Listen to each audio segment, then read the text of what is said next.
అలాగే శ్రీనివాసుడు కూడా వకులమాత దగ్గరికి వెళ్ళి చాలా దీనంగా అంటే బాధతో ఏడుస్తూ ఉన్నాడు.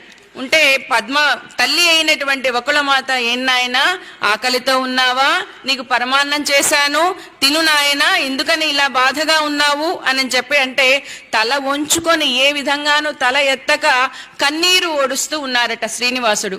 అది చూసి తట్టుకోలేని వకులమాత, ఏం నాయనా ఎంత బాధ వచ్చింది, నువ్వు అసలే వేట కోసంగా అడవులకు వెళ్ళావు, ఏదైనా క్రూర మృగాలు ఏమైనా చూసి భయపడ్డావా, ఏ దయ్యమన్నా భూతం ఏదైనా ఆవహించిందా, దేనినైనా చూసి నువ్వు భయాన్ని పొందావా అని చెప్పి ఆవిడ రకరకాలుగా అనునయించి బుజ్జగించి, లేదా ఏ అమ్మాయినైనా చూసావా నాయనా, ఏ అమ్మాయినైనా చూసి నువ్వు ఇష్టపడ్డావా, నీ మనస్సులో ఏదైనా కోరిక ఉన్నదా అది నాకు చెప్పు, నేను తీర్చగలిగితే నీకు తప్పకుండా తీరుస్తాను. మొత్తం ఈ కథ చదువుతూ ఉంటే ఇప్పటి సమాజంలో ఉండేటటువంటి తల్లిదండ్రుల, అమ్మాయి కానివ్వండి అబ్బాయి కానివ్వండి, తల్లిదండ్రుల యొక్క మనస్థితి ఎలా ఉంటుంది, వాళ్ళ పిల్లలు బాధపడుతుంటే వాళ్ళకి కావాల్సింది అందించాలనేటటువంటి తపన ఎలా పొందుతారు అనేది మనకి ఈ కథలో చాలా చక్కగా తెలుస్తుంది.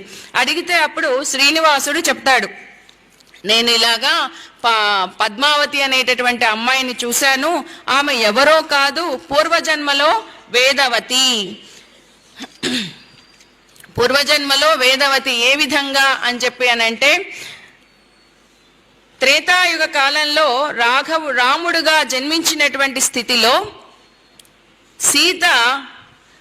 సీతని రావణాసురుడు ఎత్తుకుపోయేటటువంటి సందర్భంలో సీతని అగ్ని తన యందు ఉంచితే వేదవతి సీతగా వెళ్ళి పాపం రావణుడి యొక్క వనవాసాన్ని అనుభవిస్తూ ఉంటుందన్నమాట ఆ చరణి.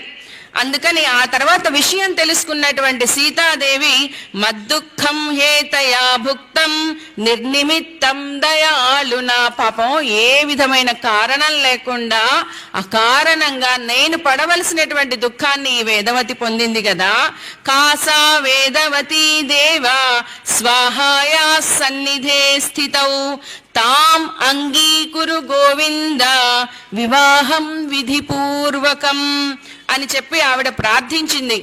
విధిపూర్వకంగా అంటే అగ్నిసాక్షిగా వివాహాన్ని చేసుకో స్వామి అని సీతాదేవి స్వయంగా శ్రీరాముణ్ణి అడిగిందట. అడిగితే ఇతి సీతా వచశ్రుత్వా రామో వచనమబ్రవీత్ తవ వాక్యం కరిష్యామి త్యష్టావింశే కలౌ యుగే. అమ్మవారు అడగటము స్వామి కాదనకపోవటమా అండి? మరి సీతాదేవి సాక్షాత్తుగా అడిగితే ఆయన కాదంటాడా? అయితే ఈ యుగంలో ఈ అవతారంలో నేను ఏకపత్ని వ్రతుణ్ణి గనక ఇప్పుడు కాదది అష్టావింశతి కలౌ యుగే 28వ కలియుగంలో అది ఈ వాక్యాన్ని నేను తప్పకుండా పరిపాలిస్తాను, అంటే తప్పకుండా ఆమెను వివాహం చేసుకుంటాను.